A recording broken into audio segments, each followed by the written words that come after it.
What's going on, everybody? What a weird, wacky start that was. I don't know what happened there. You know what it is? I have to start turning off like notifications on my phone. I use my phone as my camera now. So don't know what happened at the start of that one. What's going on, everybody? Welcome to MyFandom Cast here on a Monday, October the 7th, 2024. Hope everybody's doing well out there.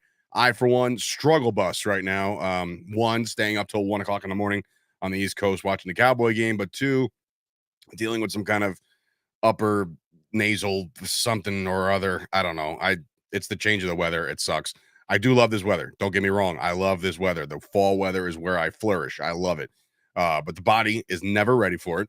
I typically do the old whatchamacall, still walk into the gym with like just a cut off when it's really cold in the morning, like a schmuck.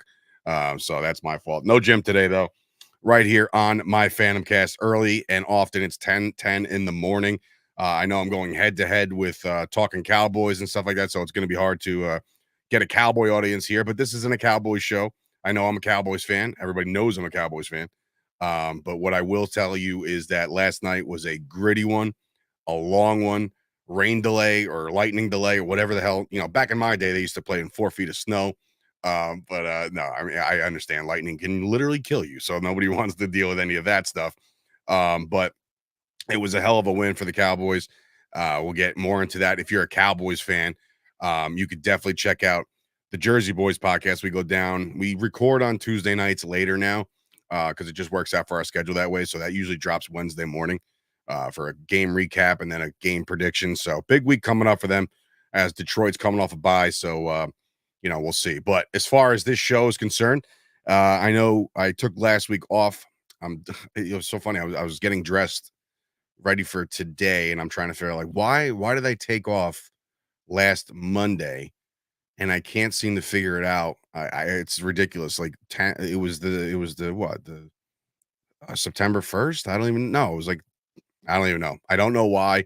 Something happened where I wasn't available. So sorry to all you crazy listeners out there that tune in each and every week. I want to thank everybody for tuning in each and every week. So far, so good. The views and stuff like that, and the video and the likes and the downloads, it's all good, all positive. So that's why I continue to do this thing. I'm always wanting, my own vehicle, um, just to kind of express my thoughts based off the world of sports and entertainment without somebody yelling in my ear. But then again, it gets kind of tedious to talk to yourself. But there's a lot of creators out there that do that, and which is fine. They always talk to the chat. What's up, chat? You know what I mean? Like I got some Mark coming in here saying, "How about him?" Well, yeah, how about them Cowboys? What a gritty win last night. But what a crazy week of football it was right off the bat. Because I tell you, this is the day, bro. This is the day, bro. Live television at its finest. We're live, pal. Whoa. There we are. Wow. Hopefully everybody got that on screen grab or screen record because that was fucking fantastic as I adjust my life. But yeah, gritty win out of the Cowboys. A crazy week in the NFL. This thing won't stay today. That's fun. What a fucking fucked up stream this is already. This is Monday after a 1 o'clock sleepy time. I'm exhausted. I'm sick. And this is what you get. This is what you get. It happens to the best, as it's coming in the chat. Happens to the best. Bro, I'm just sitting here talking. And I'm like, yeah, and I just see myself just drifting. Oh man. Anyway, that deserves a new soundboards here as well at the home office. So yeah, that was fun. That was the Cowboy season in a nutshell. You're riding high and then you just crash and then yay, we're back. So in any event, let's get into the NFL as I try to navigate through this whole damn thing. It's been a morning so far, but that's what we do here, and it's live, pal. So, oh my God, this is happening. This is happening. This is great. Am I about to be the guy to just hold the phone the entire time? Because I'll do that. I'll absolutely do that. It has been a reckless start to this show, man. I cannot believe the start to this show. And here I am, like, you know what? It's like, oh, you want to be the best. You want to be, people want to take you serious, blah, blah, blah, blah. And here I am, just trying to get by on a camera These are going to be these. This is going to make the highlight reel. Okay, by the way, this is going to make the absolute fucking highlight reel that the camera decided to go off wall and AWOL and all that just other shit. So anyway, to the NFL. We already spoke about the Cowboys a little bit. I'll get more into it real quick. I think that live and uncut, baby. That's what I'm talking about. And this coming from the chat. Um, listen, for the Cowboys to go in there last night, did I expect them to win the game? Yeah, I picked them to win the game, but I knew it was going to be low scoring. I already kind of made peace with that. I was like, you know what? Cowboys offense just can't figure it out yet. The defense is just battled and beaten and bruised and all this other shit. So, a lot of injuries on that defense, and you're like, okay, who's going to step up? But I looked at the Pittsburgh offense, and I'm like, they're not really impressing anybody right now, despite the fact of their record. Going in 3-1, but they were 3-0, right? So now they're losers of 2 straight. Steelers got some answers, or at least questions, more questions than answers at the quarterback position. Justin Fields is playing okay football, but Russ Wilson was signed there for a reason. So if it is a true competition, then let it be a true competition. So we'll see. But look, the Cowboys, battle tested, down a lot of guys, Micah Parsons, DeMarcus Lawrence. Then they lost Nealon early on. That was rough. Don't know the significance of that yet. It's a knee injury. Never good. Didn't look like anybody hit it. So that's even worse. We all know what the signs point to when it's shit like that.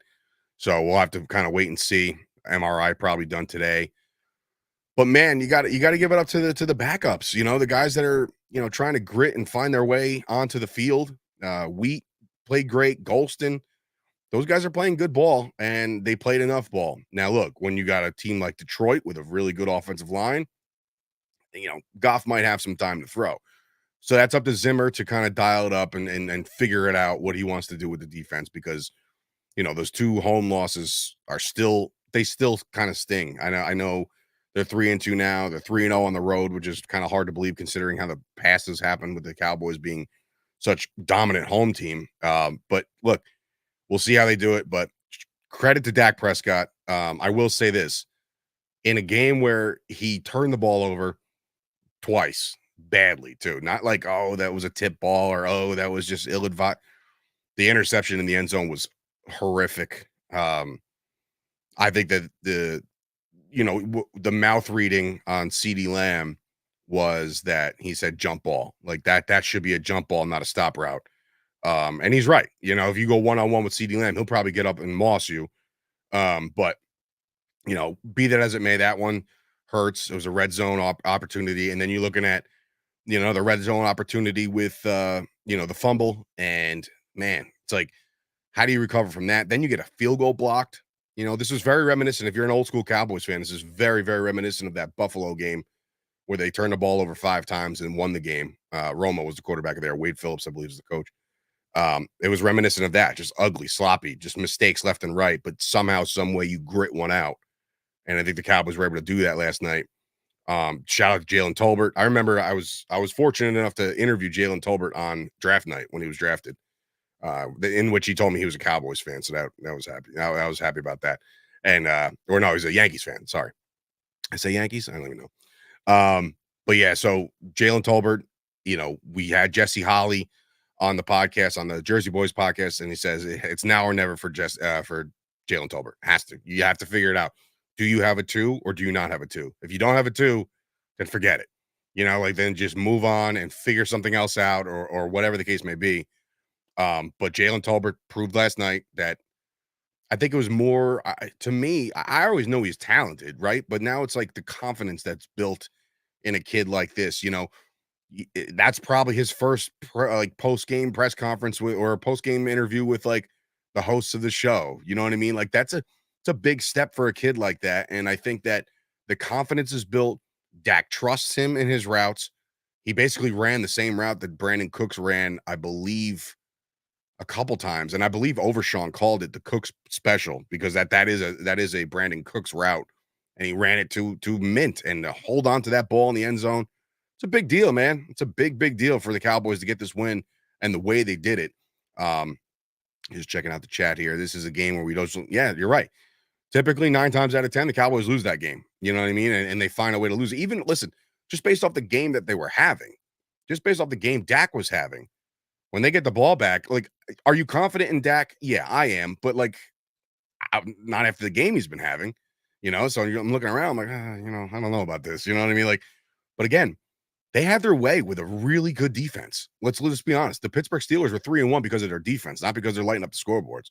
So their defense is great. TJ Watt is a menace.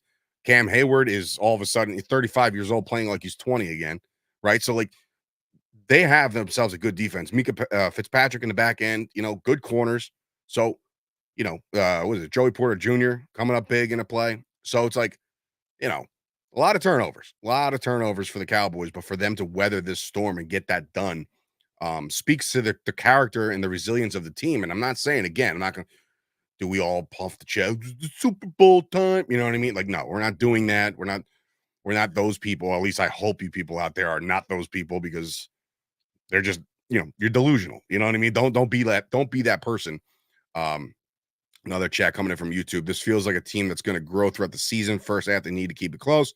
Second half is when the defense and offense clicks and it becomes fun to watch. Look, man, your words to God's ears. To me, this is definitely one of those teams that, McCarthy said it best, and I know we're in October, but September football is an extended version of the preseason. Just based off the playing time and the reps that these guys are getting, it's one of those things where, it takes a while to get you going. And not to mention, CeeDee Lamb missed the whole camp, right? Whole camp, whole preseason, he was gone.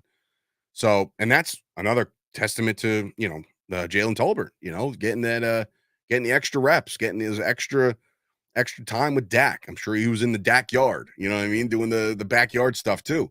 So listen, again, you want a full breakdown of the Cowboys game, please be sure to head on over to the Jersey Boys podcast. We record every Tuesday night and it drops on Wednesday mornings. But big win for the Cowboys. I think it was a statement win for the younger guys of this team. Demarion Overshawn is really starting to, impress a lot of people. He really is. And I think that, I know Collinsworth tends to blow everybody during the games. He really does. He just gargles nuts the entire time.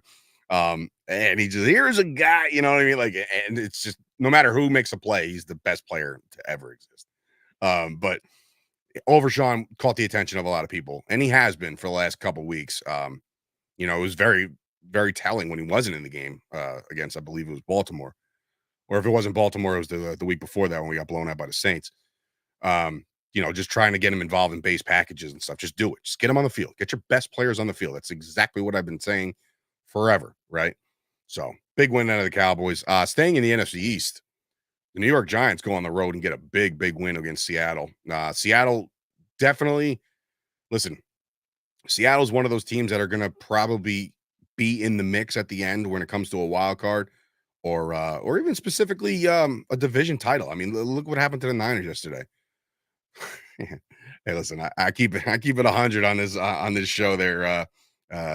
DSBL Disblow. Let's call you Disblow. But yeah, he does gargle nuts. And his son is even worse. Oh my God. He's like, it's like if you're, I understand you want to be your dad, right? You want to be like, I want to be like my dad. Yeah, sure. I want to be like my dad too. But like, I don't try to have his voice either. Like he's just literally just doing the here's a guy thing all over. It's like, Jesus Christ, enough. But anyway, so the Giants, listen, after their performance against the Cowboys, they absolutely needed this one to at least, I don't want to say prolong their season, because I don't think the Giants are very good on offense, but when you're down your best playmaking receiver and you're down your running back one, and it's up to Daniel Jones to just not screw it up. That's like your job is to not screw it up, DJ, right? And he didn't. He did not. And Geno wasn't enough. Metcalf, I feel like that boy puts the ball on the carpet once a week at this point. I've seen it time and time again. But the Giants needed that one. They definitely do. Good morning, Zach. Good morning, Zach, in the chat. I see you got an NXT championship as your thing, man. What a great Bad Blood pay-per-view, huh? We can get into that on the Wrestling Hour. You can tune in that on the Wrestling Hour that airs on Wednesday. With me and Josh Chernoff, we'll go over Bad Blood. Great pay-per-view. Or at least a great couple matches, at least that I saw. Saturday night was rough. I was at a wedding, which was, great wedding, drank way too much. but also had to like monitor so many things on the phone, which is very, very difficult for me.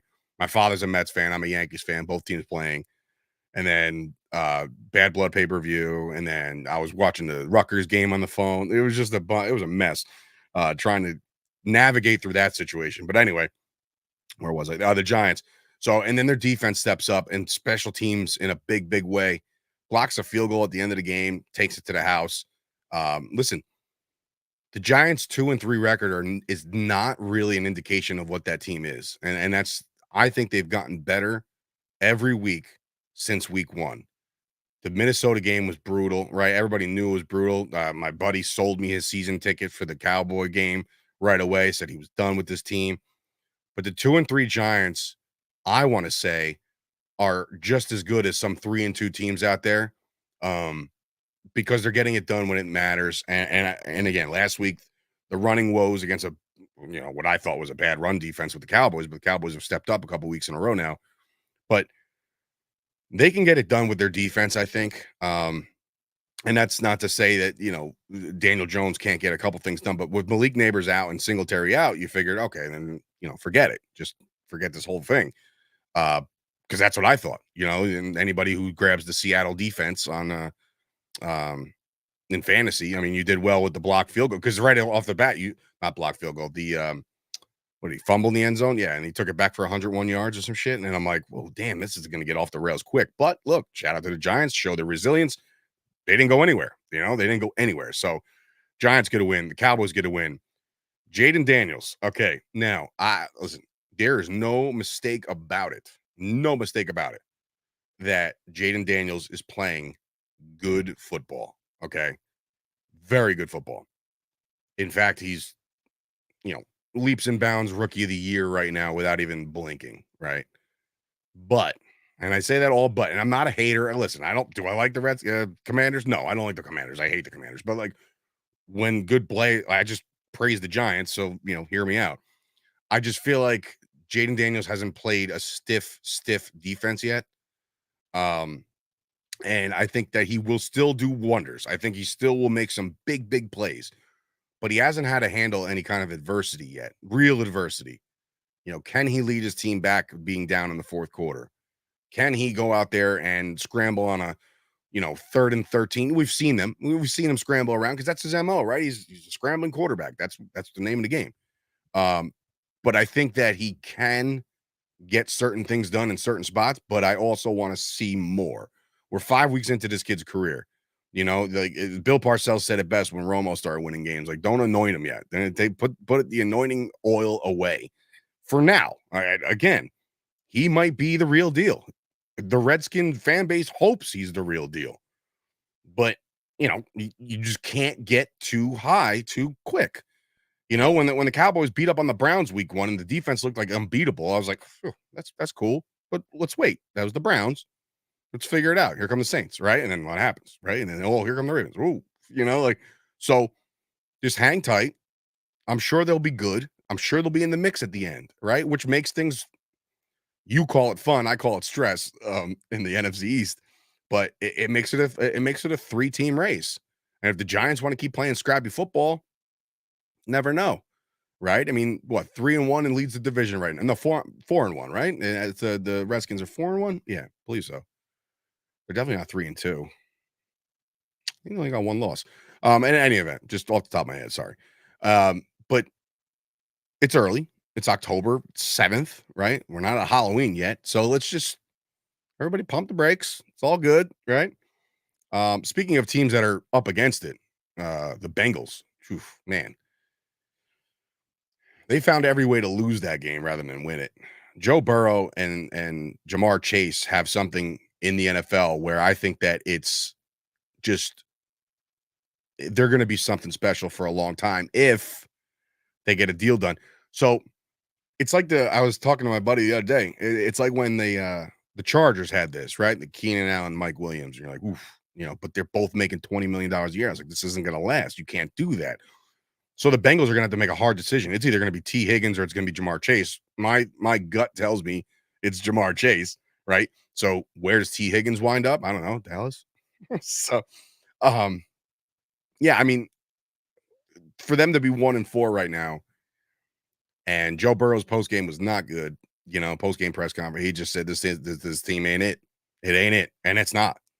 It is not it right now.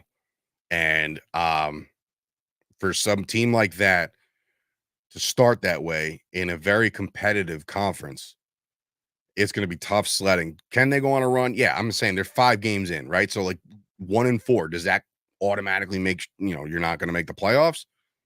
I don't know. You want to go analytics on me? Then fine. Then you're not going to make the playoffs. But a team like this with the firepower like that, and keep your eye. I know Zach Moss has been doing well. And I think he got banged up yesterday.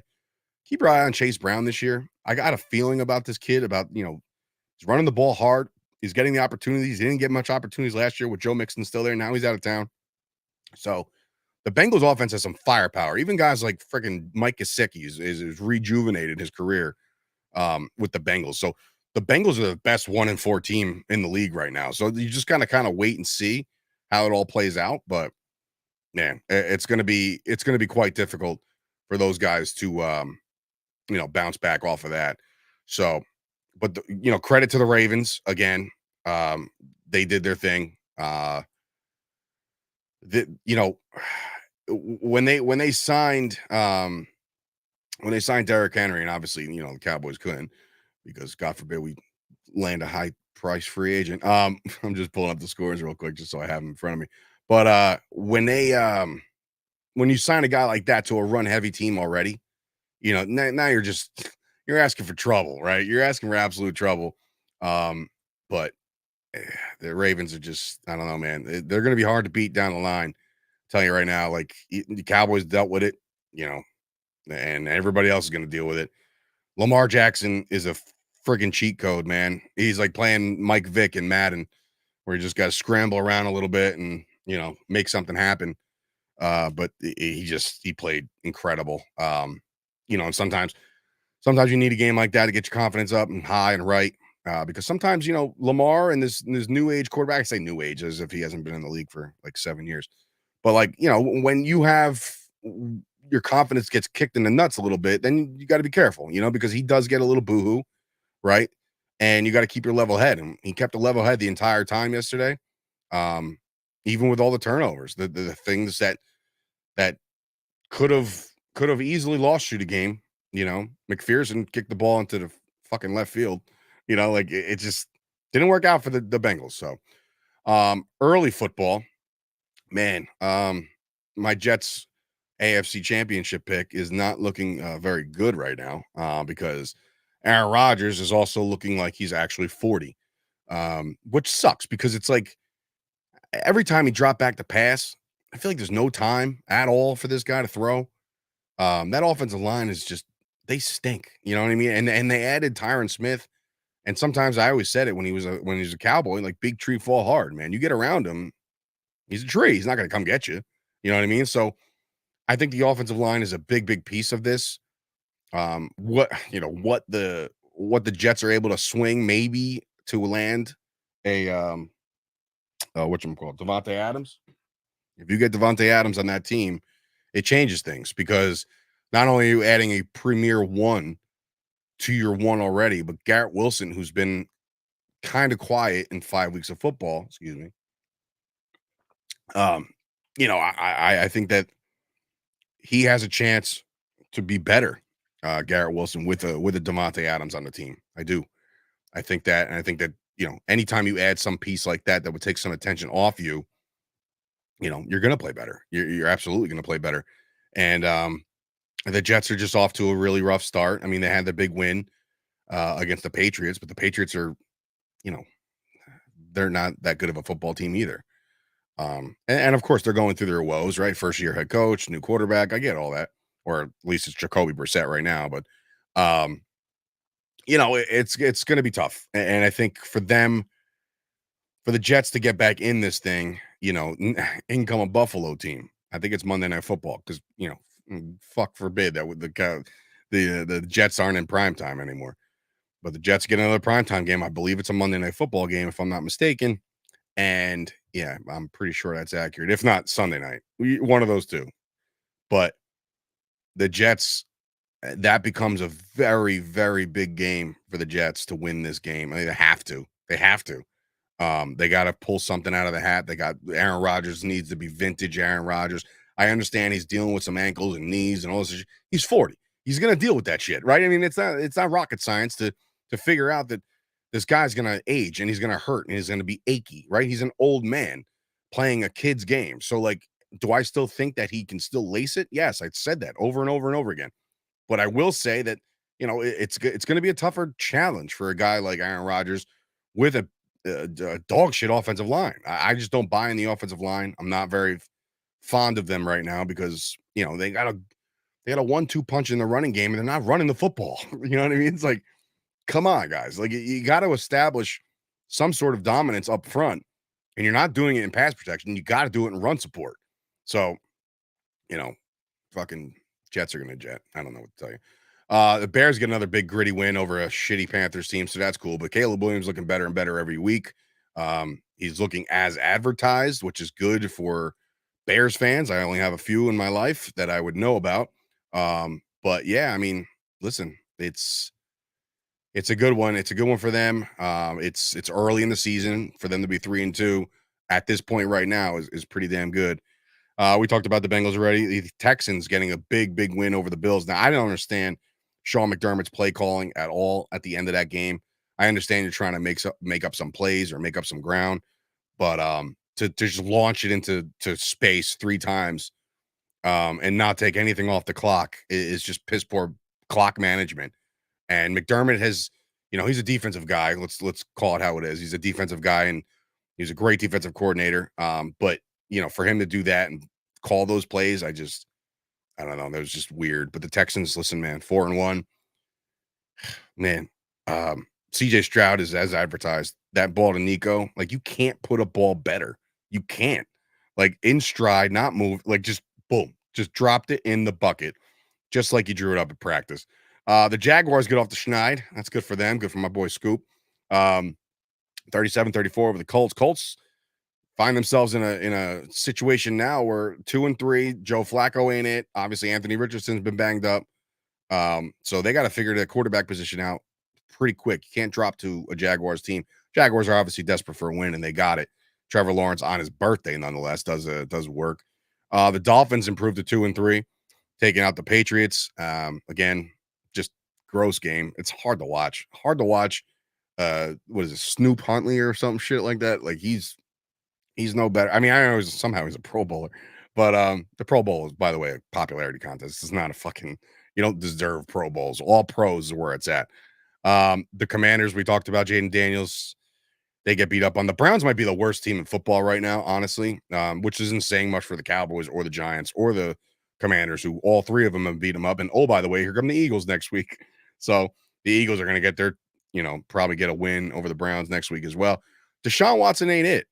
I don't know what happened to him. He used to be one of the most electrifying players in the league. And listen, off the field shit, he's a dog or whatever. Maybe he's not. I don't know. Who knows? But that, I guess, affects somebody. It affects somebody heavily, right? Because he hasn't been the same since. The Browns do have a great backup sitting there. Jameis Winston will go in there and do his job just like he always does in every team he's stopped at. I say you make the change. And there's a clip going around.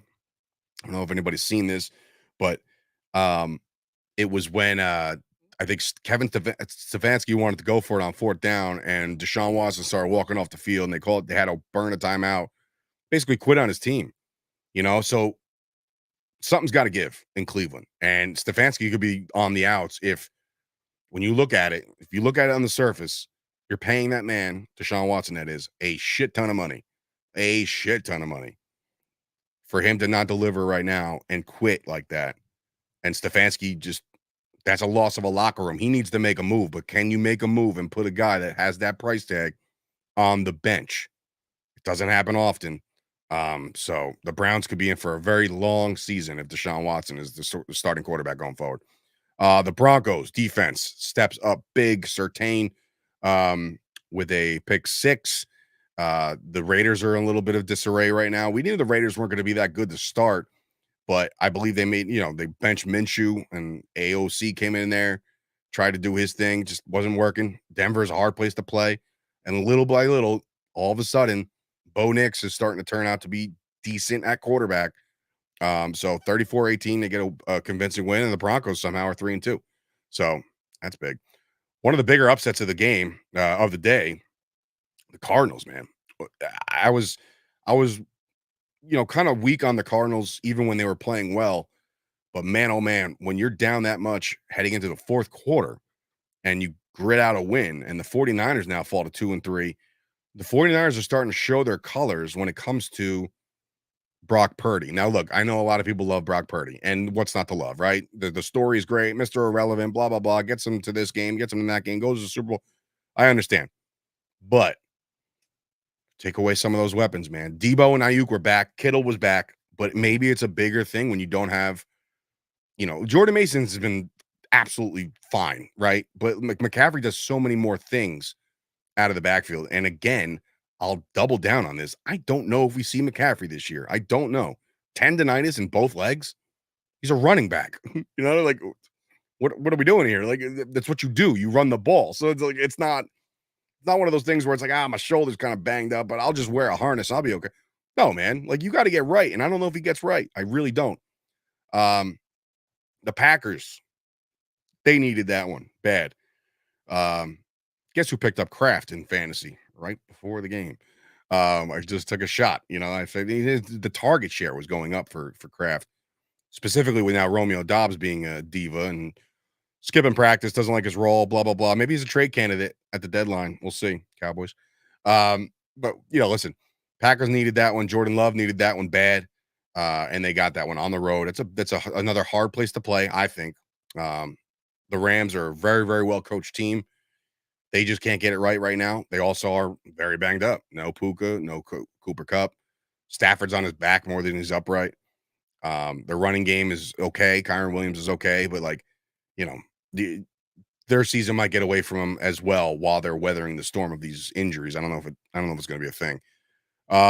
Talked about the Giants, talked about the Cowboys, and of course, we'll get into the Monday night pick in just a little bit. But now let's move on to baseball, right? We got some baseball, guys. It's been a real fun time so far. If you're a Yankees fan, even if you're a Mets fan, listen, you cannot count the Mets out ever. You really can't. It's crazy. They're a gritty bunch, scrappy guys. Pete Alonso's home run the other night, just when we thought that Lindor's home run in the one of the last regular season games to get into the playoffs was big. Polar Bear Pete, man. Like you can't listen, he might be the corniest dude on the face of the earth, but to go oppo like that and to bring the Mets that big win, and then they did it again yesterday, right? I understand they lost the game and ultimately, but they're a scrappy bunch. And the goal, and every fan knows this, the goal to or what to do in the playoffs as a road team, as an underdog, is to split on the road. And the Mets did that. But they also had the Philadelphia Phillies on the ropes last night and could have taken 2 in Philly easily, right? And then, it's hard because Edwin Diaz comes in there in the 7th, I think, to get one out, and then he comes out in the 8th. I don't know. It's hard, man. It's hard to win baseball games in October, let alone keep coming back. And the Mets just keep doing that. So kudos to them. They split on the road. They did what they had to do. And now they get back to Citi Field and they can, try to get that momentum. You might hear some trumpets. You know what I mean? Like that atmosphere is going to be electric. So I fully expect the Mets to at the very least, get one at home. But maybe this series goes 5, right? And we'll see. So, but as far as the Yankees are concerned, another one of those games where very much similar to the Cowboys football game is, you're throwing the ball all over the place. You're letting the team stick around, but grittiness, and it comes from the unsung guys. You know what I mean? Like it comes from the Verdugo, where I was bullish on that guy about his performance down the stretch, but playoff Verdugo is a different beast, right? And Judge continues to struggle in the playoffs.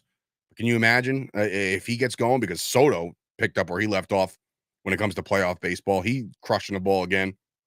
It's a big one tonight. It's a very big one tonight because I think that, all year long, Rodon has been, one of those guys where you wanted him to be this guy last year, and you waited and you waited and you were patient, and now he comes out and throws plenty of gems over the course of the season. But he also, got touched up a couple times. So, which Rodon shows up tonight? Which lineup do you put out there tonight? I think the lineup's a little skewed. I was talking to a friend of mine. I would definitely have Soto 3-4, Soto 3, Judge 4. Just because if Soto's going to keep hitting the cover off the ball, I'd rather guys on base, obviously. I mean, I understand it's worked the same way all year long, but maybe just shift them back a spot, and then you have more protection, and then you have guys that could possibly be on base, and maybe get Verdugo to lead off, and maybe you have like a Austin Wells batting second. You know what I mean? Get the guys on base, work the walks. You know what I mean? And it makes for a better at bat for Soto, because if Soto comes up there and the first guy gets grounds out, and Soto by himself. Yeah, sure, a solo shot is still a solo shot, but you can get so much more out of that. So it's it'll be interesting. They got to have tonight. I think that tonight's a big, big win, or at least a big, big game that they have to win, because just like the Mets that went into Philly, the goal is to split, and they'll be looking to split tonight. So let's see what they got with Rodon. Across the way, I can't help but notice a little beef happening in LA. But the one thing I wanted to bring out or point out, like, I understand if you're a fan, the coolest thing I've ever experienced as a baseball fan in the bleachers was it was a Didi Gregorius grand slam against the Twins, and everybody threw their beers straight up, right? And everybody got showered with beer, but it was that moment where you just didn't give a shit. You were like, "This is fucking awesome," right? There's a difference between celebrating amongst your fans and friends, and then last night to see that the LA Dodger fans were throwing shit into the bullpen of the Padres. It's like, who raised you, man? Who raised you? You're animals. Don't give me the, oh, I was drunk, and it doesn't matter, man. You're a piece of shit if you're throwing anything at a player. Like, you're just an absolute piece of shit. And I don't even know. Like, obviously, there's nobody going to be caught. And if they were caught based off the cameras and whatever the whole technology they have in the stadium, good, and ban them for life. But like, you don't throw shit at players, man. Like, I understand you don't like these guys, and they're the rivals and whatever, but like, still, you just don't do that kind of shit. Show some kind of class. And look, you can heckle all you want. When you're in the bleachers, specifically in the Bronx, if you're a right or left fielder, you are hearing it the entire game. Trust me, I've been there. I understand how loud it gets. But again, there's a time and a place for that kind of shit, and that ain't it. I don't care how mad you are at your team for losing or whatever the case may be. But it's unacceptable behavior. I don't know. I don't like it. But yeah, a big, big win out of the Padres. 10-2. They get that job done. But again, it's up to, the Cleveland Indians, handed the Tigers a big win, big loss, rather. So it's going to be interesting. Interesting way to turn it all out. We'll see what happens. But yeah, just like that was the one thing. Like, you just don't want that black eye on the sport, right? You just don't want that black eye on it. But yeah, so there's a lot more to talk about. Obviously, if I wanted to get into it all, there's not a lot of time left. I got a lot of things going on Monday, but I hope everybody enjoyed the show. We got one more game to go tonight, and that is none other than the Kansas City Chiefs and the New Orleans Saints. Now, look, we all understand how the league works. Everybody wants the Saints, the Chiefs to win every game. I'm convinced. I don't give a shit. You can call me a conspiracy theorist. I don't really care, because I think that the Chiefs get every call that they need at the right time every single time. It never fails. But tonight, I believe this is in New Orleans, if I'm not mistaken. I might be wrong, but let's see here. Schedule. Nope, I was wrong. See, I knew that. Kansas City. So it's gonna be a tough place to play. Kansas City's favored by 5. But I mean, we'll see. I mean, what we saw out of the Saints against the Cowboys was a lot different than what we saw with the Saints against the Eagles. So they got to kind of have this one. They kind of have to stay relevant, and make sure that that wasn't just like a facade, because then it's going to make me feel worse. But the Chiefs are always the pick. It's just always a thing. Like -5, I'll take the Chiefs in the points. Screw it. Just I'll lay that. I'm not a gambling man. That's a Kyle Kerms question. He's the sauce. You can go check him out as always, my boy. But yeah, I don't foresee the Kansas City Chiefs. I know they're down a lot of people, and yeah, they're going to make new receivers. That's how it works. That's what Tom Brady did. That's what Patrick Mahomes is going to do. He's going to make himself a new receiver. Could be an Xavier worthy type performance. I don't know. Because he's the fastest man alive, and why not give Patrick Mahomes a brand new shiny toy? Um, the only thing I'll say about the Chiefs, and this is just coming off the cuff, anybody else notice that Travis Kelsey looks kind of like disinterested and doesn't even like keep himself in shape anymore? Like, saw a picture of him the other day. Not even a picture. It was during the game. I was like, dude, my man's getting like, listen, I'm no lean guy, but I'm lean in the right places, right? But like this guy's guts hanging over his belt. I said, hey, a tight end, yeah, you got to have some size to you. I understand, but I don't know. I don't know. Maybe he's hanging on his brother too much. Even his brother looks better. He's retired now, but I just women, they weaken legs, right? Like Mick said it to Rocky. I'm saying it to you. Get rid of Taylor Swift and get back to being the dog that you are. Um, Here come the Swifties, jump all over me. Just so everybody's clear, I was a Taylor Swift fan back in 2012 when nobody ever heard of her. So now it's a cult, and now I don't like it. So everybody can go scratch. But anyway, that'll do it for the show today. I hope everybody enjoyed it, and thanks for sticking with me during the abysmal start to this show. Cameras dropping, fucking craziness ensues. But I do want to appreciate everybody, or at least say that I appreciate everybody for being here today, this morning, 10:52 in the morning on a Monday. It's a victory Monday for the Dallas Cowboys. Very happy about that. Hopefully, it's a victory Tuesday for the New York Yankees tonight. So go Yankees. Enjoy the rest of the football. Again, programming on this channel alone, you got the Jersey Boys podcast. If you want more of the Dallas Cowboys coverage, check us out each and every Wednesday morning. That usually drops now. The Wrestling Hour, which is hosted by myself and Josh Chernoff. We talk all things pro wrestling. We'll cover the pay-per-view. And I believe we're going to do a post Survivor Series live stream. We're going to be working on that. And of course, go check out Personal Training Unlocked. If you're into the fitness world, we have something for everybody here on MyFandom. The Fight Factory podcast is on hiatus right now. I'm still going through a situation with my studio right now, trying to figure out if we're going to be there anymore. So that's a personal thing. But yeah, so we'll figure it all out. Thank you guys for tuning in. Keep supporting everything that MyFandom's got going on. Please download that app. Okay. It's free. It's awesome. Go check it out. Just explore it for the day. I don't give a shit. Just go download the app, make yourself a cool profile, show everybody what games you've been to, show everybody the photos you've taken. It's a personal collection that'll never go away. It will never be lost in your feed. It will always be there. Every single game you've ever attended. Go check out the MyFandom app. All right. With that, take care, everybody, and we'll see you guys next week.